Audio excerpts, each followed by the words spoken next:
Guys, anong pinakamurang gamot para sa masakit? Halimbawa, ano? Tubig. Water.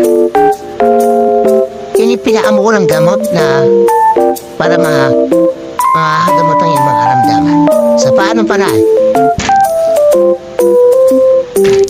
Sabi nga nung aking boss dati, sabi niya sa akin na ang pinakamurang gamot daw para sa ating mga karamdaman ay simple lang. Ito ay tubig. Paano gagawin? Pagising mo sa umaga, bago kumain, bago uminom ka ng isang baso tubig. Maligamgam na tubig, isang baso.